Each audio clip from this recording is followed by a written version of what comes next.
Bonjour, bonsoir à tous, merci à vous qui nous écoutez depuis votre voiture, dans le métro, dans le bus, en vous réveillant ou en allant vous coucher. Vous êtes sur Bonibert. Edmund Husserl est un philosophe allemand de 1859 à 1938. Étudiant, Husserl s'intéresse d'abord aux mathématiques et soutient en 1883 une thèse sur le calcul des variations. Mais la rencontre à Vienne du philosophe et psychologue Franz Brentano oriente différemment sa recherche. Il tente d'abord de dégager la philosophie de l'arithmétique en 1891 et d'approfondir sa connaissance des travaux contemporains. La parution en 1900 de la première partie des recherches logiques inaugure véritablement la phénoménologie, tandis que la philosophie comme science rigoureuse, parue en 1910, révèle le souci de Husserl de rendre à la spéculation une dignité qu'elle avait perdue au profit des sciences objectives. À cette époque, en effet, le temps des grands systèmes est passé. La pensée de Marx et celle de Nietzsche sont mal connues des universitaires que Husserl fréquente. Husserl publie les idées directrices pour une phénoménologie pure en 1913, ainsi que les méditations cartésiennes, une suite de conférences données à la Sorbonne en 1929. Ces ouvrages ont tous le même objectif, donner à la philosophie un fondement inébranlable. Husserl est alors reconnu comme un des plus grands penseurs de l'époque et suivi par de nombreux disciples, dont Heidegger.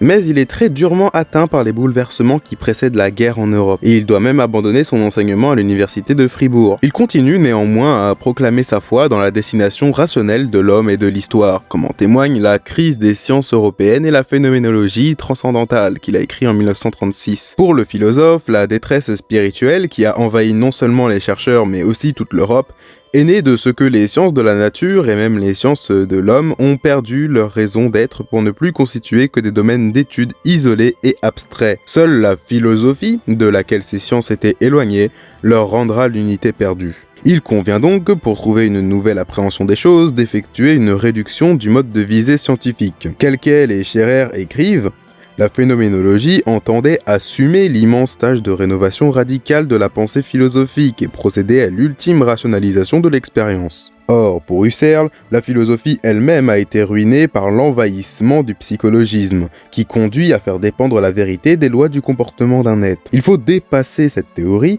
et concevoir la subjectivité au-delà de son contenu individuel immédiat. La première démarche, et celle qui connaîtra le plus d'écho dans la pensée contemporaine, consiste, selon l'expression de Husserl, à retourner au vécu, aux choses mêmes. Une telle expérience exige que soit repensé le rapport sujet-objet, posé comme être séparé par les sciences, mais aussi que soit abandonnée l'attitude naturelle, trop engagée dans le monde et dans la vie quotidienne pour pouvoir les comprendre. Cette conversion du regard doit nous permettre de dégager l'essence des choses dans une sorte d'intuition par laquelle nous vivons leur présence, ainsi que de les décrire en tant qu'elles nous apparaissent. La méthode des variations eidétiques est la réduction de l'expérience à ses structures essentielles. Discours des phénomènes, tel est le sens de la phénoménologie. La phénoménologie nous fait saisir l'intentionnalité qui lie tout cogito à son contenu, c'est-à-dire le mode selon lequel la conscience tend vers les objets.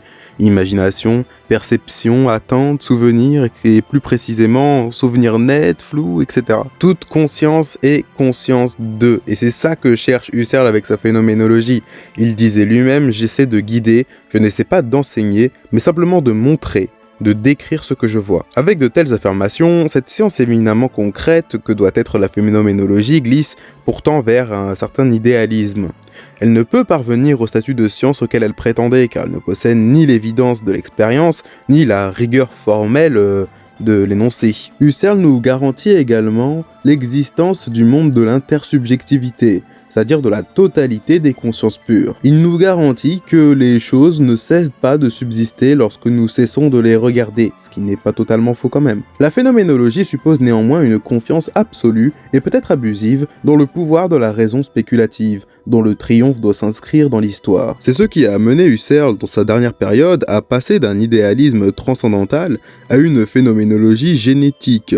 Il cherche alors, au-dessous du jugement, l'ordre même du monde, de ce monde qui ne peut être mis en doute et que nous révèle la perception. L'accent est mis non plus sur le moi transcendantal, comme au temps des méditations cartésiennes, mais sur la totalité formée par le moi et le monde environnant dans lequel il est engagé. Il y a un sous-bassement profond toute vérité renvoie à ce fondamental être au monde. C'est de cette conception, mais dans un contexte entièrement différent, que plus tard s'est inspiré l'existentialisme français, notamment sartrien. C'est la fin de ce podcast, merci de l'avoir écouté. Alors il était un petit peu dense, c'est vrai, mais j'espère que vous avez néanmoins réussi à le suivre. Abonnez-vous, ne manquez pas les autres émissions, et puis on vous dit à demain pour un prochain podcast.